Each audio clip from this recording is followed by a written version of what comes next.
ভিডিওতে আমরা খুব সহজভাবে তিনটি খুব গুরুত্বপূর্ণ জিনিস শিখব।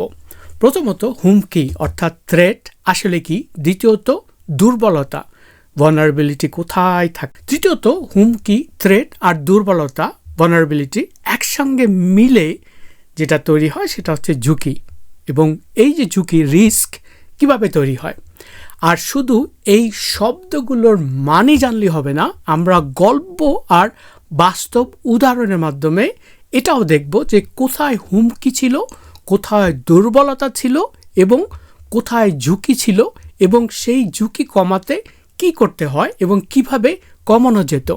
সাইবার সিকিউরিটি এক্সপার্ট হওয়ার জন্য এটা হবে আপনাদের একটি খুবই গুরুত্বপূর্ণ একটি সাবজেক্ট। কাজে ভিডিওটা আপনারা অনেক যত্ন নিয়ে দেখবেন, যদি দরকার হয় বারবার দেখবেন, গিট বুক পড়বেন, এক্সারসাইজ করবেন এবং কাস্টম জিপিটির যথাযথ ব্যবহার করবেন, যাতে আপনি এই যে সময়টা ব্যয় করছেন এটার পিছনে সেটা সার্থক হয় এবং যথাযথ হয়, এবং এই ক্ষেত্রে আপনি একটি খুবই সলিড ক্যারিয়ার করতে পারেন। কিন্তু তারও আগে একটি কথা আমি খুব পরিষ্কারভাবে বলে নিতে চাই, এই লেসনটা পুরা সাইবার নিরাপত্তা শেখার যাত্রার একটি মৌলিক অংশ।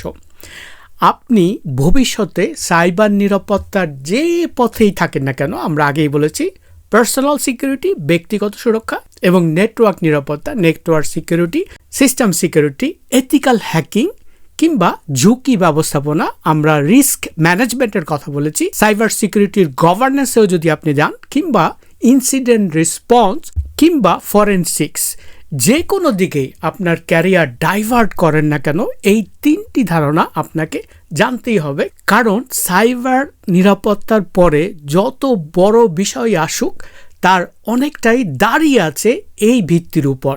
তাই আজকের লেসনটা শুধু আরো একটা ভিডিও না, এটি এমন একটা ফাউন্ডেশন বা ভিত্তি যেটা পরিষ্কার না হলে পরের অনেক কিছুই হয়তো আপনার পুরোপুরি ক্লিয়ার হবে না। গত লেসনে আমরা শিখেছি CIA ট্রায়াড। ওকে, খুব সহজভাবে বললে আমরা কি কি জিনিস সুরক্ষিত রাখতে চাই সেই ভিত্তিটা আমরা আগের ভিডিওতে বুঝেছি। গোপনীয়তা, কনফিডেন্সিয়ালিটি এবং অখণ্ডতা, ইন্টিগ্রিটি এবং প্রাপ্যতা, অ্যাভেলেবিলিটি, এই তিনটি জিনিস আমাদের শিখিয়েছে যে ডিজিটাল দুনিয়ায় কোন কোন জিনিসগুলো রক্ষা করা খুবই জরুরি। আর আজকের ভিডিওতে আমরা দেখব সেই জিনিসগুলোর বিরুদ্ধে বিপদ কোথা থেকে আসে, কোথায় ফাঁক থাকে এবং সেই ফাঁক দিয়ে ঝুঁকি বা রিস্ক কিভাবে তৈরি হয়। আসসালামু আলাইকুম, আমি এনামুল হক। বাংলা সাইবার সিকিউরিটি 101 কোর্সে আপনাকে স্বাগত জানাচ্ছি। আজকের এই ভিডিওটি হচ্ছে লেসন 6 মডিউল 2 এর তৃতীয় ভিডিও, আর আমার পুরো প্লে লিস্টের 8 নম্বর ভিডিও। চলুন এবার আজকের মূল আলোচনায় ঢুকে যাই। ধরুন একই দিনে দুজন মানুষ একই রকম ফোন কল পেলেন। ফোনের ওপাশ থেকে খুব ভদ্র গলায় বলা হলো যে আমি ব্যাংক থেকে বলছি, আপনার অ্যাকাউন্টের সমস্যা হয়েছে, এখনই একটি কোড বলুন, না হলে অ্যাকাউন্ট সাময়িকভাবে বন্ধ হয়ে যাবে। প্রথম মানুষটি একটু থামলেন, তিনি ভাবলেন ব্যাপারটা ঠিক মনে হচ্ছে না আমার কাছে। তারপর তিনি ফোনটা কেটে দিলেন, কারণ তিনি জানেন ব্যাংক সাধারণত এভাবে ফোন করে গোপন কোড চায় না। দ্বিতীয় মানুষটি ভয় পেয়ে গেলেন, তিনি ভাবলেন সত্যি হয়তো অ্যাকাউন্টে সমস্যা হয়েছে, তাই তিনি কোডটা বলে দিলেন। কয়েক মিনিটের মধ্যে তার অ্যাকাউন্ট থেকে টাকা উধাও হয়ে গেল। এখন এই গল্পের ভেতর একটু দেখি আমরা কি শিখলাম। এখানে হুমকি বা থ্রেট ছিল প্রতারকের ভুয়া ফোন কল। ওকে, নাও লিসেন কেয়ারফুলি। থ্রেটটা হচ্ছে প্রতারকের ভুয়া ফোন কল, আর দুর্বলতা vulnerability ছিল ভয় পেয়ে যাচাই না করেই কোড বলে দেওয়া। এবং তারপর আমরা দেখছি রিস্ক অর্থাৎ ঝুঁকি। ঝুঁকি ছিল অ্যাকাউন্ট থেকে টাকা হারানোর সম্ভাবনা, আর সেই ঝুঁকি শেষ পর্যন্ত সত্যি বাস্তব ক্ষতিতে পরিণত হলো। এখন প্রশ্ন হলো এই ঝুঁকি কমানো যেত কিভাবে? খুব সহজ, যদি মানুষটি আগে থেকেই জানতেন যে ব্যাংক কখনো ফোনে কোড চায় না, যদি তিনি ফোন কেটে নিজের অফিসিয়াল নম্বরে যোগাযোগ করতেন, তাহলে একই হুমকি অর্থাৎ থ্রেট থাকলেও দুর্বলতা vulnerability কমে যেত আর রিস্ক একেবারেই থাকতো না কিংবা কমে যেত। এবং এই জায়গাটাই আজকের ভিডিওর মূল কথা।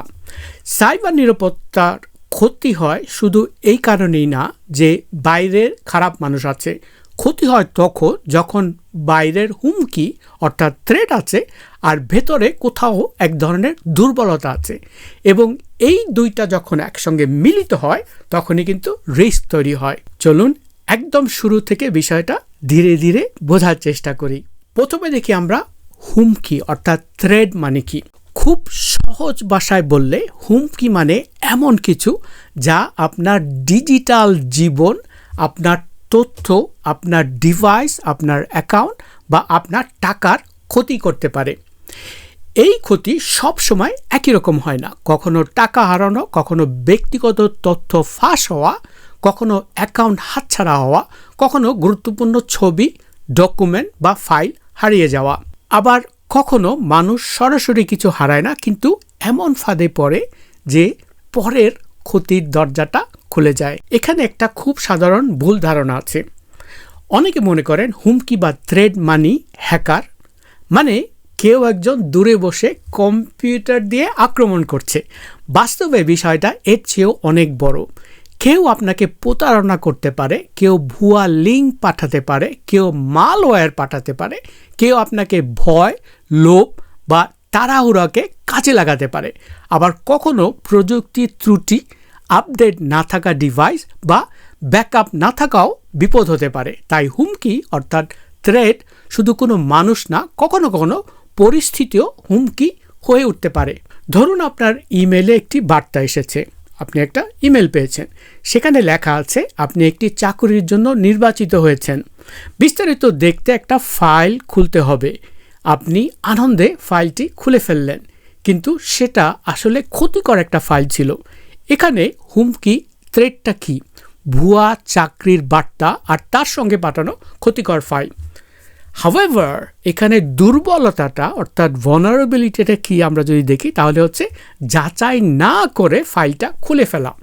আর রিস্কটা কি? আপনার কম্পিউটার আক্রান্ত হওয়া, তথ্য চুরি হওয়া বা আপনার অ্যাকাউন্ট ক্ষতিগ্রস্ত হওয়া। এই যে ঝুঁকিটা অর্থাৎ রিস্ক কমানো যেত কীভাবে? প্রেরকের ঠিকানাটা যাচাই করে, প্রতিষ্ঠানের সত্যতা নিশ্চিত করে, আর অচেনা ফাইল খুলতে তাড়াহুড়া না করা। এবারে আসি ভালনারেবিলিটি অর্থাৎ দুর্বলতা। মানে হলো সেই ফাঁদ, সেই দুর্বল জায়গা যেটাকে কাজে লাগানো যায়। এই জায়গাটা কিন্তু খুবই গুরুত্বপূর্ণ, একটু খেয়াল করে শুনবে। কারণ হচ্ছে পৃথিবী থেকে হুমকি মুছে ফেলা আপনার পক্ষে একদম সম্ভব না। প্রতারক থাকবেই, ভুয়া বার্তা থাকবে, মালওয়্যার থাকবে, সন্দেহজনক লিঙ্ক থাকবে, কিন্তু দুর্বলতা অর্থাৎ ভালনারেবিলিটি অনেক সময় আপনার কিন্তু নিয়ন্ত্রণের মধ্যে থাকে। আপনি সেটাকে কমাতে পারেন, শক্ত করতে পারেন, you can make it difficult, এবং আগে ভাগে বুঝতে পারেন। এবং এই কারণেই কিন্তু আমাদের এই জ্ঞানটা খুবই জরুরি। দুর্বলতা সাধারণত কয়েকভাবে দেখা যায়। কখনো প্রযুক্তির ভেতরে, কখনো মানুষের আচরণ বা বিহেভিয়ার, কখনো কাজ করার নিয়মে, যেমন পুরানো সফটওয়্যার, আপডেট না দেওয়া মোবাইল, খুব দুর্বল পাসওয়ার্ড, একই পাসওয়ার্ড বিভিন্ন জায়গায় ব্যবহার করা, এগুলো প্রযুক্তিগত দুর্বলতা। আবার ভয় পেয়ে তথ্য দিয়ে দেওয়া, যাচাই না করে কোনো লিঙ্কে ক্লিক করা, তাড়াহুড়া করে সিদ্ধান্ত নেওয়া, এগুলো আচরণ বা বিহেভিয়ারাল উইকনেস। আর চাকুরি ছেড়ে যাওয়া কর্মীর প্রবেশাধিকারটা বন্ধ না করা, ব্যাকআপের নিয়ম না থাকা, সবাইকে অযথা বেশি অনুমতি দেওয়া, এগুলো প্রক্রিয়াগত দুর্বলতা অর্থাৎ প্রসেস ভালনারেবিলিটি আমরা বলতে পারি। বাই দ্য ওয়ে, এই যে টার্মগুলো আমি বলছি এবং যে সমস্ত কি ওয়ার্ডগুলো এখানে আপনারা শিখছেন, এ নিয়ে বিস্তারিত গিট বুক কিন্তু তৈরি হয়ে গেছে। ওকে, সো এই লেসনের গিট বুক ইজ কমপ্লিটলি রেডি, এবং এই লেসনের উপরে আমাদের কাস্টম জিপিটি সম্পূর্ণ ready. Okay, so once you learn here, open the GPT and then optimize yourself, enhance your learning ability. একটা খুব সাধারণ পারিবারিক উদাহরণ দেখি।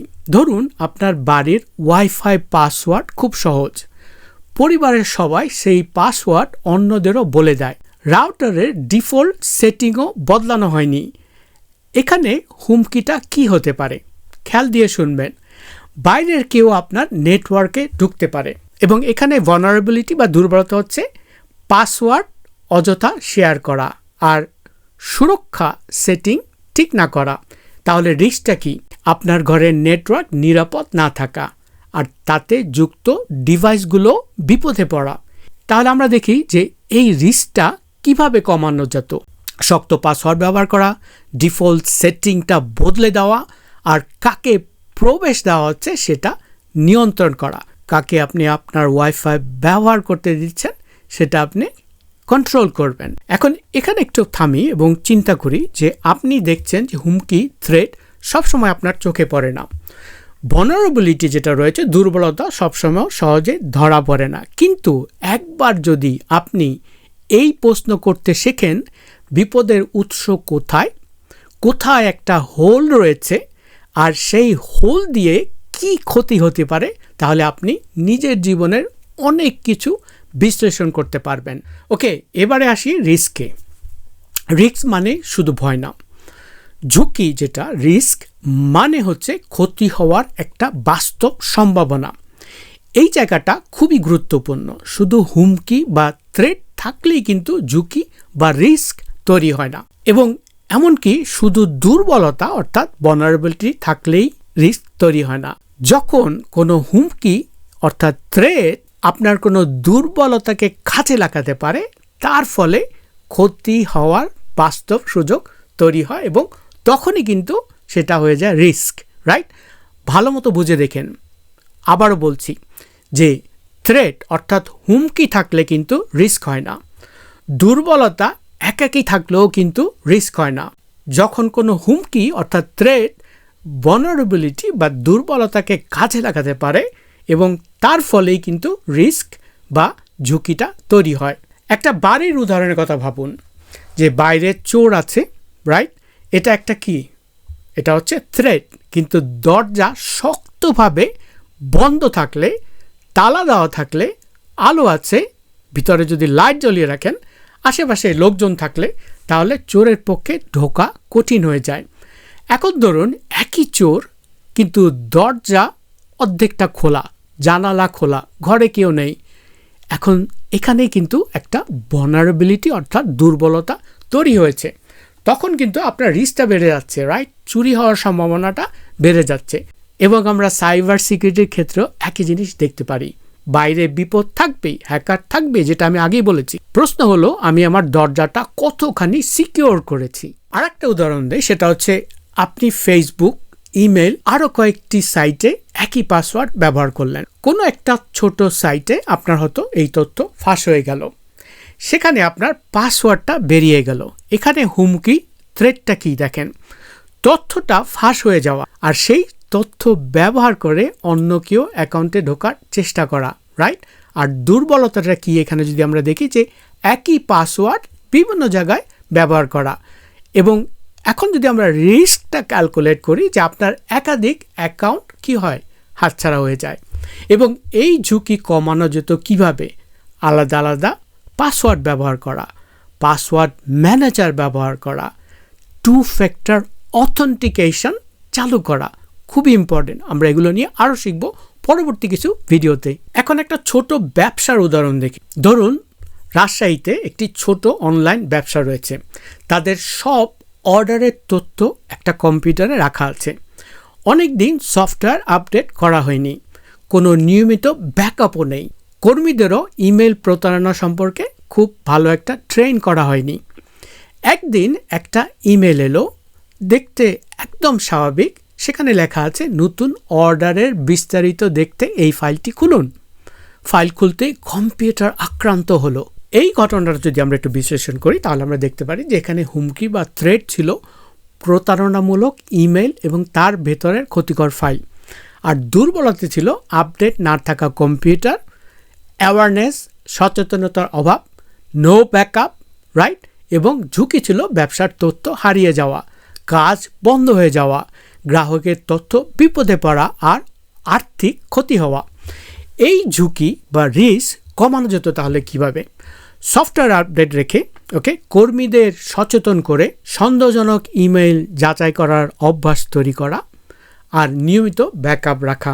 এখানে একটি বিষয় খেয়াল করুন, হুমকি অর্থাৎ থ্রেট হয়তো পুরোপুরি বন্ধ করা যায়নি, কিন্তু দুর্বলতাটা কমানো গেলে তাহলে কি হতো, রিস্কটা অনেক কমে যেত। এবং এটাই হচ্ছে পুরা লেসনের সবচেয়ে গুরুত্বপূর্ণ শিক্ষা। আমরা সব হুমকি বা থ্রেট বন্ধ করতে পারবো না, কিন্তু আমরা দুর্বলতা কমাতে পারবো, আর দুর্বলতা কমাতে পারলে রিস্ক কিন্তু কমবে। এবং এটাই হচ্ছে পুরা লেসনের সবচেয়ে গুরুত্বপূর্ণ শিক্ষা। আমরা হুমকি বন্ধ করতে পারবো না, কিন্তু দুর্বলতা কমাতে পারবো, আর দুর্বলতা কমাতে পারলে রিস্ক কমবে। এই জায়গায় একটি গুরুত্বপূর্ণ তথ্য আমি বলতে চাই, সেটা হচ্ছে সব ঝুঁকি কিন্তু সবার জন্য একরকম না। একজন সাধারণ ব্যবহারকারীর ঝুঁকি হতে পারে মোবাইল ব্যাংকিং, প্রতারণা, সামাজিক যোগাযোগ মাধ্যম বা ভুয়া চাকরির ফাঁদ বা অচেনা লিঙ্কে ক্লিক করা। কিন্তু একটি প্রতিষ্ঠান কিংবা একটা অর্গানাইজেশনের জন্য বড় ঝুঁকি হতে পারে তথ্য ফাঁস হয়ে যাওয়া, সিস্টেম বন্ধ হয়ে যাওয়া বা গ্রাহকের ডেটা হারানো, যেটা ঘটেছিল স্বপ্নের ক্ষেত্রে। তাই ঝুঁকি বা রিস্ক বোঝার সময় সবসময় দেখতে হবে আমি কে, আমি কি ব্যবহার করি, আমার সবচেয়ে গুরুত্বপূর্ণ জিনিস কি, আর আমার কোন দুর্বলতা অর্থাৎ vulnerabilities সবচেয়ে রিয়েল অর্থাৎ সবচেয়ে বাস্তব। অনেকে এই জায়গায় একটা ভুল করেন, তারা শুধু বাইরের মানুষকে দোষ দেন, বলেন প্রতারক আছে বলেই সমস্যা। কিন্তু সাইবার সিকিউরিটির বড় শিক্ষা হলো প্রতারক থাকবেই। প্রশ্ন হলো আমি কি প্রস্তুত, আমি কি জানি কোন বার্তায়, কোন ইমেলে আমাকে বিশ্বাস করতে হবে এবং কোনটাতে আমি বিশ্বাস করতে পাই না। আমি কি জানি আমার কোন অভ্যাসের বিহেভিয়ারের মধ্যে উইকনেস রয়েছে। আমি কি জানি আমার মোবাইল, ইমেল, সামাজিক যোগাযোগ মাধ্যম আর ব্যাংকিং ব্যবহারে কোথায় হোল রয়েছে, কোথায় সমস্যা রয়েছে কিংবা কোথায় লুকিয়ে আছে। এখন প্রশ্ন হলো আমরা ঝুঁকিটা কিভাবে কমাবো। খুব সহজভাবে বললে ঝুঁকি বা রিস্ক আমরা এড়িয়ে চলার চেষ্টা করব। যেমন অচেনা লিঙ্কে না যাওয়া, এছাড়া শক্তিশালী পাসওয়ার্ড ব্যবহার করা, নিয়মিত আপডেট দেওয়া, 2 ফ্যাক্টর অথেন্টিকেশন চালু করা। কিছু ঝুঁকির জন্য আমরা আগেভাগে যেন নিজেদের প্রস্তুত রাখি। যেমন এই যে জ্ঞানটা আমরা নিচ্ছি এই ভিডিওগুলোর মাধ্যমে, এই ট্রেনিংয়ের মাধ্যমে, এটা আমাদের কি করবে, আমাদের রিস্কটা কমিয়ে দিবে, আমাদের দুর্বলতাটাকে শক্ত করার জন্য, সলিড করার জন্য সাহায্য করবে। এছাড়া ব্যাকআপ রাখা, পুনরুদ্ধারের পথ রাখা, অর্থাৎ সিস্টেমে কোনো সমস্যা হলে আমি যেন ব্যাকআপ দিয়ে রিস্টোর করতে পারি। আর কিছু কিছু ঝুঁকি আছে যেগুলো আমরা বুঝে শুনে মেনে নেই, কারণ সেগুলো পুরোপুরি সরাতে অনেক বেশি খরচ হতে পারে। তবে সেটা হতে হবে সচেতনতার সিদ্ধান্ত, অর্থাৎ আপনার অ্যাওয়ারনেসের ডিসিশন, অবশ্যই অবহেলা না। ধরুন আপনার ফোনে অনেক ছবি, ডকুমেন্ট আর ব্যক্তিগত তথ্য আছে, আপনি নিয়মিত ব্যাকআপ রাখেন না। ফোন হারিয়ে গেলে বা নষ্ট হলে সব চলে যেতে পারে। এখানে একটি হুমকি বা থ্রেট কি, ফোন হারানো, নষ্ট হওয়া বা কোনো ভাইরাস দ্বারা আক্রান্ত হওয়া। দুর্বলতাটা কি, ব্যাকআপ না রাখা। আর ঝুঁকি কি, আপনার গুরুত্বপূর্ণ তথ্য স্থায়ীভাবে পার্মানেন্টলি হারিয়ে যেতে পারে। তাহলে এই ঝুঁকি কিন্তু কমানো যেত নিয়মিত ব্যাকআপ রেখে। এখানে খুব বড় কোনো প্রযুক্তির জ্ঞান লাগছে না, শুধু অ্যাওয়ারনেস, সচেতনতা, অভ্যাসের একটু চেঞ্জ করতে হচ্ছে। তাই আমি চাই আজকের ভিডিও দেখার পর আপনি নিজের জীবনের দিকে একটু তাকান, আপনার ডিজিটাল ফুটপ্রিন্ট এবং ডিজিটাল লাইফের দিকে একটু তাকান। আপনার সবচেয়ে গুরুত্বপূর্ণ 3টি ডিজিটাল জিনিস কি? হয়তো আপনার মোবাইল ফোন, হয়তো আপনার ইমেল, হয়তো আপনার সোশ্যাল মিডিয়া, ফেসবুক, টুইটার কিংবা ইনস্টাগ্রাম, হয়তো আপনার মোবাইল ব্যাংকিং। এবার নিজেকে প্রশ্ন করুন, এখানে হুমকি কি কি হতে পারে, রাইট? এখানে দুর্বলতাটা কোথায়, এতে আমার কি ক্ষতি হতে পারে, আর আমি আজ থেকেই কোন অভ্যাসটা বদলালে এই ঝুঁকিটা কমে যাবে। যদি আপনি এই 4টা প্রশ্ন করতে শিখে যান, তাহলে আজকের লেসনের সবচেয়ে বড় শিক্ষাটা আপনি পেয়ে গেলেন। আজকে আলোচনা শেষে আমি আবার খুব সংক্ষেপে একটা কথা বলি, সেটা হচ্ছে হুমকি, থ্রেট হলো বিপদের উৎস, আর দুর্বলতা হলো সেই হোল বা সেই ফাঁক যেটাকে কাজে লাগানো যায়। আর ঝুঁকি, রিস্ক হলো সেই বাস্তব সম্ভাবনা যেখানে হুমকি আর দুর্বলতা একসঙ্গে মিলে ক্ষতির দরজা খুলে দেয়। আর সাইবার সিকিউরিটির বড় কাজ হলো কোথায় হুমকি আছে সেটা জানা, আর দুর্বলতা আছে সেটা চেনা, এবং তারপর রিস্ক যতটা সম্ভব কমিয়ে আনা। আজকের ভিডিও এখানেই শেষ করছি, তবে এখনই একটা নতুন প্রশ্ন শুরু হয়, এই সুযোগগুলো খুঁজে বেড়ায় কারা, রাইট? কারা মানুষের ভুলকে কাজে লাগায়? সব হ্যাকার কি অপরাধী, নাকি হ্যাকিংয়ের ভিতরেও ভালো আর খারাপ দুইটি দিক আছে? সেই জায়গাটাই আমরা দেখব পরবর্তী লেসনে। আপনি চাইলে কমেন্টে লিখে জানাতে পারেন যে আজকের ভিডিও দেখার পর আপনি জীবনের সবচেয়ে বড় ঝুঁকি বা রিস্ক আপনি কোনটাকে মনে করছেন। আমি দেখতে চাই আজকের আলোচনার পর আপনি নিজের ডিজিটাল জীবন নতুনভাবে বা নতুন চোখ দিয়ে দেখতে পাচ্ছেন কিনা। ভালো থাকবেন, সচেতন থাকবেন, আমার সঙ্গে থাকবেন। ইনশাল্লাহ পরের লেসনে আবার দেখা হবে এবং আমরা হ্যাকারের জগৎ নিয়ে কথা বলবো।